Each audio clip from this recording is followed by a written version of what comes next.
What's happening, gang? It's your boy Retro back again with another reaction video. Yeah. Today we got another huge update. Now you guys can probably already tell that it is going down. Just by that title alone, you guys are definitely gonna want to check this one out as I bring you guys even more wonderful news on this Monday evening, as we're now seeing our President Donald Trump up for a Nobel Peace Prize after his latest effort to bring in peace in the Middle East in regards to the Israel-Hamas conflict, guys. And I'm excited to get into this one, so we're not straight into it. All I ask that you guys please hit that like button, hit that subscribe button, and without further ado, hop straight into it, folks. Check this one out. And welcome back to CNN's breaking news coverage, as we are covering a historic moment here in Israel, because for the first time in 2 years, over 2 years, 738 days, Hamas holds no living hostages in its captivity for the first time. Wow, guys, President Donald Trump getting it done once again. Seeing that breaking news report coming from CNN that for the first time in over 2 years, folks, yes, 2 years, Hamas holds no living hostages in its captivity. Trump did it. Another huge success for the Trump administration. Who better to report that than that smug CNN host, Caitlin Collins, the one who continues to come after President Donald Trump day in and day out, and he continues to prove them wrong every step of the way. You gotta love it. President Donald Trump making a peace deal in the Middle East and reuniting all the hostages with their families. You love to see it. And I want to just take a little moment to play a couple clips of those heartfelt reunitings with these families, and you can see just the impact that President Donald Trump has made.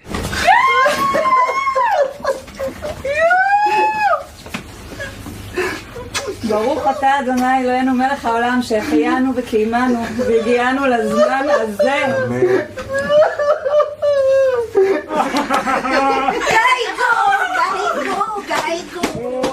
גאיגו שלי, גאיגו שלי.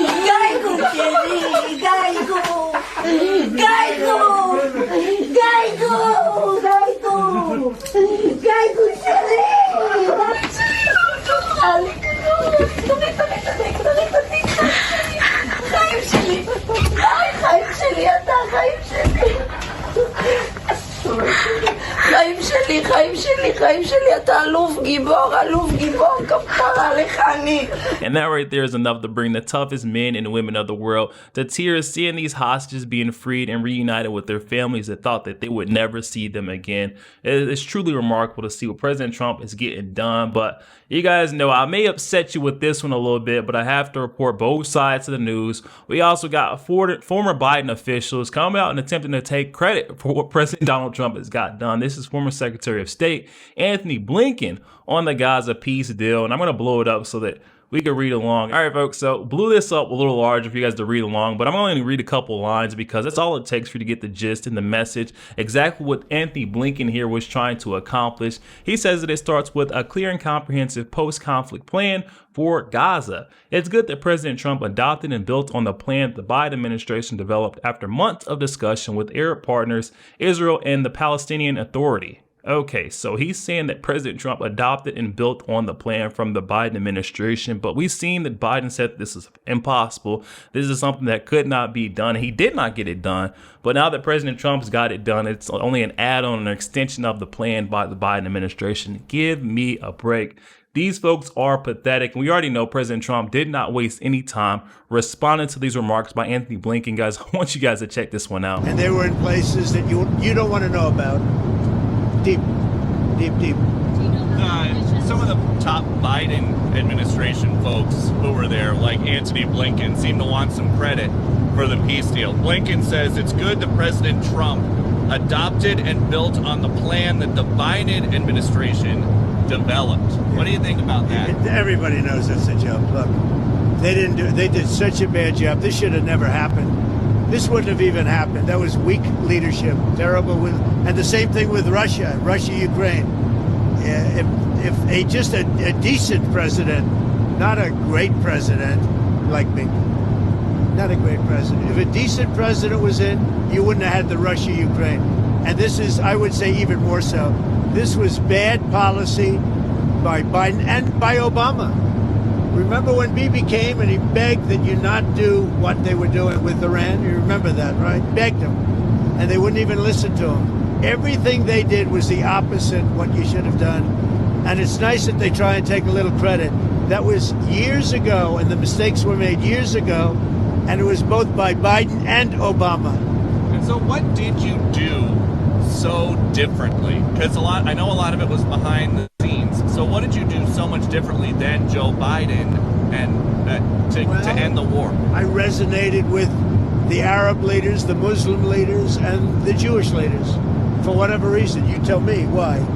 You know, he said that in my first news conference, I answered more questions of him than Biden did in 4 years. And I think that's pretty close to being true. No, there were no Pinocchios in the fact check. So President Trump said these folks should be ashamed of themselves for even attempting to take an ounce of credit for what he's got done, this peace deal in the Middle East. Biden administration, I mean, let's just be real and honest with ourselves right now and take a moment to reflect. If Biden hadn't dropped out of the race and he was reelected, let's just give a quick hypothetical. Do you guys really believe that this would have been achieved? A peace deal in the Middle East? I just refuse to believe it. And don't even get me started on that. Kamala Harris, we know for a fact that she was not competent enough to get this done. She was further added fuel to the fire, if you ask me. And right here is President Donald Trump doing something, bringing peace to a region. I mean, 3,000 years in the making, getting it done. I want to show you guys President Trump actually signing this.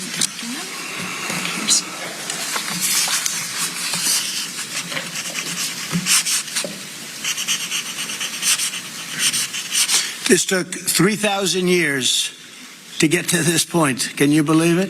And it's going to hold up, too. It's going to hold up.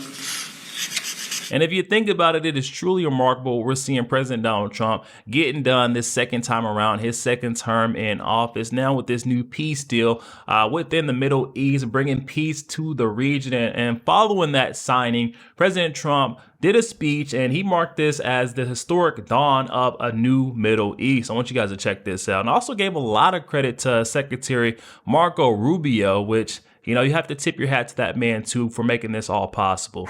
This is not only the end of a war. This is the end of an age of terror and death and the beginning of the age of faith and hope and of God. It's the start of a grand concord and lasting harmony for Israel and all the nations of what will soon be a truly magnificent region. I believe that so strongly. This is the historic dawn of a new Middle East. And I have a prediction that Marco will go down, I mean this, as the greatest Secretary of State in the history of the United States. I believe that. I believe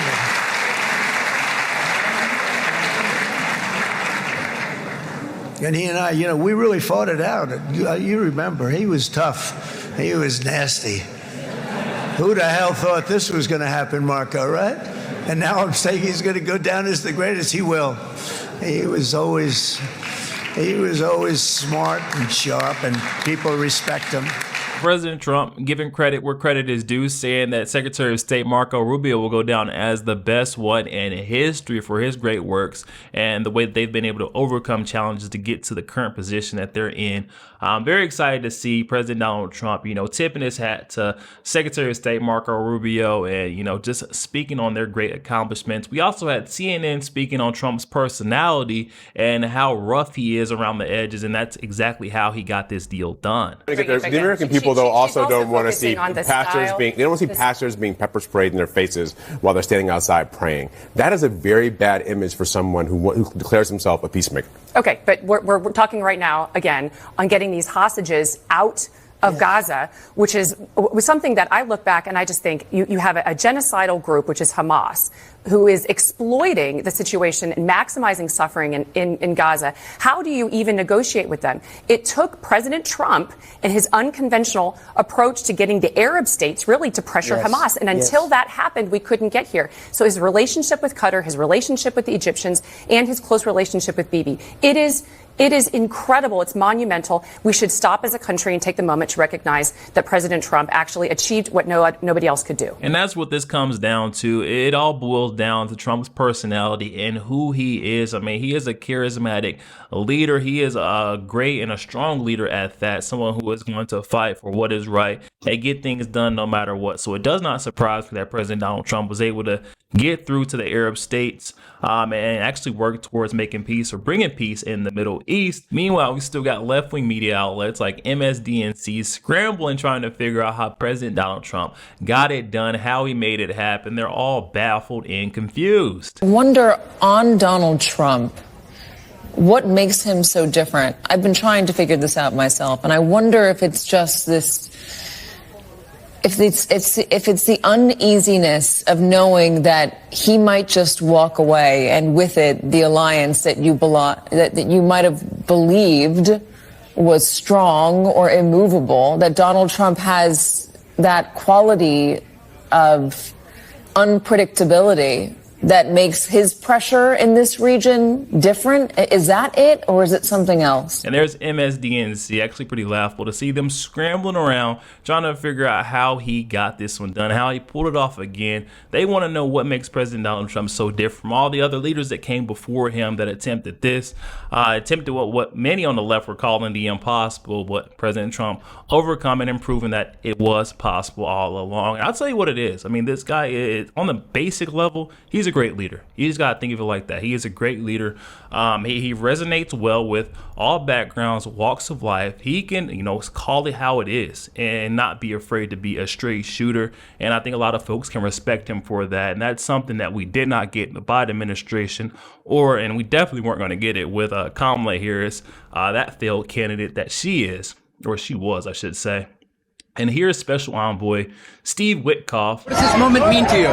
It's the moment of my life, a blessing in my life. And I couldn't be more thrilled to work for the greatest president out there, Donald J. Trump. He brought him home. Come on now, you guys. We have to call it exactly how it is. A spade is a spade. That was Steve Witkoff hitting that nail square on the head where he's saying he's grateful to work for the greatest president. He's definitely one of the greats.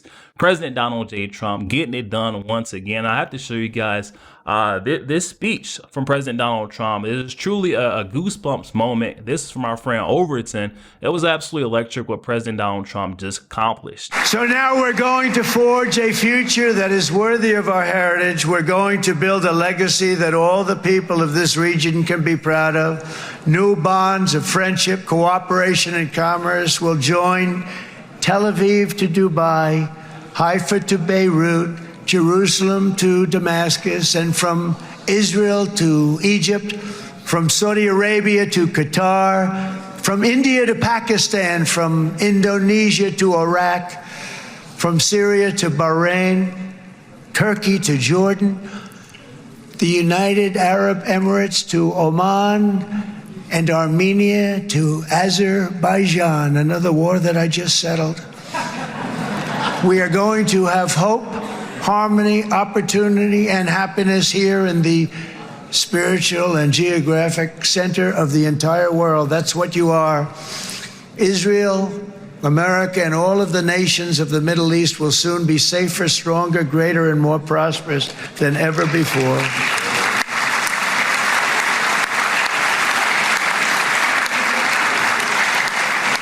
And I want to thank you all once again for this exceptional honor. This has been truly an honor. It's seldom that a president is invited to do this. And I love Israel. I'm with you all the way. You will be bigger, better, stronger, and more loving than ever before. Thank you very much. God bless you. God bless the United States of America. And God bless the Middle East. Thank you, everybody. Good luck.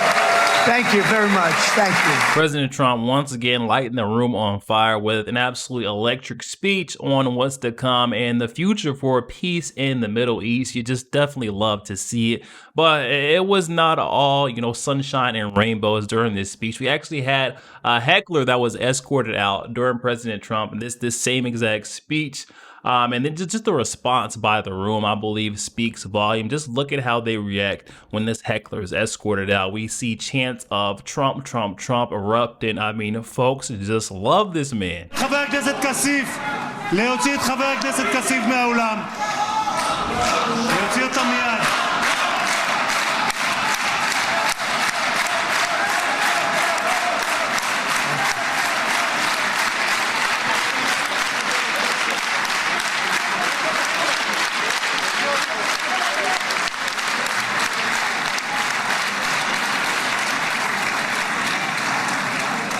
Sorry for that, Mr. President. Thank you. Please.